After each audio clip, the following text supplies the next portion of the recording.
नमस्कार दोस्तों, सूर्या मैथमेटिक्स में आपका स्वागत है। तो चलिए आइए आज हम पढ़ते हैं घन के बारे में, जो कि क्लास 10 के प्रश्नावली 13.1 का क्वेश्चन है जो कि दिया हुआ है। इसको बहुत बेहतर तरीके से बताया गया है।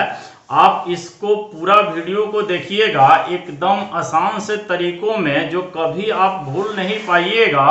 तो चलिए आइए देखते हैं जो सवाल दिया हुआ है हमारा। दो घनों जिनमें से प्रत्येक का आयतन 64 cm³ है। प्रत्येक का आयतन कितना है? 64 cm³ है।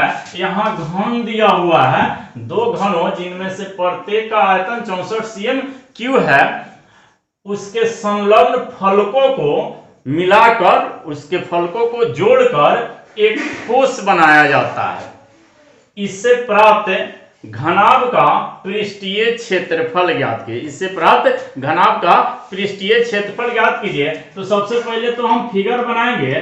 फिगर के माध्यम से हो गया। इसके बाद में एक और घन बनाएंगे और उसको जोड़ने के बाद में जो हमें घनाभ प्राप्त होगा उसका पृष्ठीय क्षेत्रफल हमको ज्ञात करना है। तो एक और घन बना लेते हैं। इसी प्रकार से एक और घन हो जाएगा और इसके संलग्न फलकों को क्या करेंगे?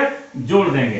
अब हमको दो घनों को मिलाने से एक घनाभ प्राप्त हो गया। दो घनों को मिलाने से एक घनाभ तैयार हो गया। अब इसके बाद में हम देखते हैं कि इसका आयतन दिया हुआ है 64 cm³। एक घन का, डबल घन है, एक घन का आयतन 64 cm³ है। तो सबसे पहले हम मान लेते हैं, माना कि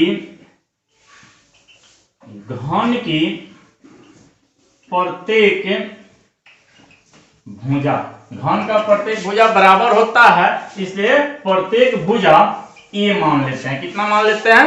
a मान लेते हैं। इस प्रकार से हमारा घन का प्रत्येक भुजा हो जाएगा a। डबल घन है, इसके लिए यहाँ पर डबल a दिया गया है। इधर इसका ऊंचाई भी a हो जाएगा। क्योंकि दिया हुआ है घनाभ का आयतन, घनाभ का आयतन दिया हुआ है 64 cm³। घनाभ का आयतन कितना दिया हुआ है? 64 cm³। इस प्रकार से हम घनाभ का आयतन जानते हैं कि घनाभ का आयतन होता है a³। घनाभ का आयतन a³ मतलब भुजा q होता है। यहाँ पर हमारा हो गया 64 cm³। अब जब q है, इधर a³ है, बराबर के बाद में जाएगा तो रूट में हो जाएगा। तो यहाँ हमारा हो जाएगा a बराबर रूट में 64 cm³। अब q का रूट इधर गया है तो इसमें से 3 को गुणनखंड में से एक ठो गुणनखंड बाहर निकलेगा। तो हम देखते हैं 64 का गुणनखंड करके 4 चौका 16, 16 चौका 64 cm³। और यहाँ रूट में ही अभी रहने देते हैं। इसके बाद निकाल लेते हैं a बराबर 4 cm। हमको a का भुजा मालूम हो गया 4 cm। इस प्रकार से हमको a के बराबर कितना प्राप्त हो जाएगा? 4 cm। अब इसके बाद में हमको ज्ञात करना है घनाभ की लंबाई, घनाभ की चौड़ाई और घनाभ की ऊंचाई, तब जाकर इसका पृष्ठीय क्षेत्रफल आएगा। तो हम देखते हैं प्राप्त घनाभ का।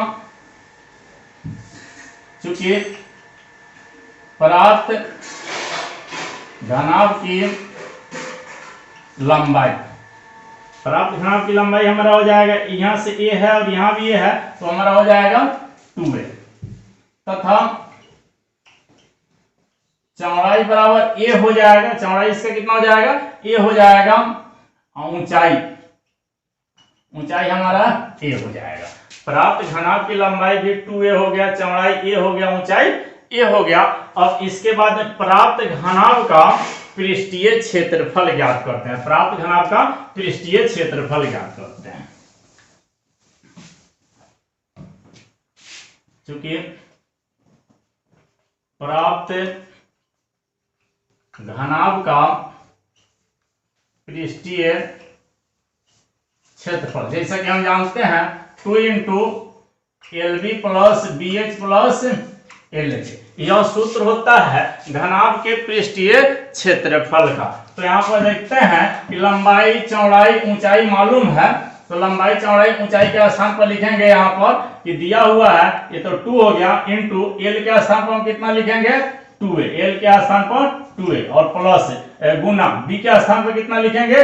a लिखेंगे। फिर प्लस देंगे, B के स्थान पर a लिखेंगे, h के स्थान पर भी a लिखेंगे, फिर प्लस देंगे, l के स्थान पर 2a हो गया और h के स्थान पर a हो गया। यह हम सूत्र पर सजा लिए। अब इसके बाद इसकी क्रिया कर लेते हैं, इसके बाद इसकी क्रिया कर लेते हैं। 2 हो गया और 2 से 2a में गुना होगा तो 2a से a में गुना होगा तो 2a का होल स्क्वायर प्लस a से a में गुना होगा तो a स्क्वायर और 2a से a में गुना होगा तो 2a का होल स्क्वायर। अब इसको जोड़ते हैं, 2a स्क्वायर और एक a स्क्वायर है फिर 2a स्क्वायर है तो हमारा हो जाएगा 2 into 5a square, 2 1 3 1 4 1 5 5 a square हमारा हो गया। इसके बाद में हम 5 दूना कितना कर देंगे 10 a स्क्वायर। हमारा a का मान कितना आया है 4 cm, a का मान कितना आया है 4 cm, तो हम यहाँ लिखेंगे 10 गुने 4 cm का होल स्क्वायर, 10 गुने 4 चौका 16 cm स्क्वायर, 16 से 10 में गुना होगा 160 cm स्क्वायर। अतः लिखने की कोई आवश्यकता नहीं है, यहाँ पर प्राप्त घनाभ का पृष्ठीय क्षेत्रफल जब लिख दिए तो यहाँ पर हम आंसर लिख देंगे। अगर आपको यह वीडियो अच्छी लगी हो तो प्लीज लाइक, सब्सक्राइब और शेयर करना न भूलें।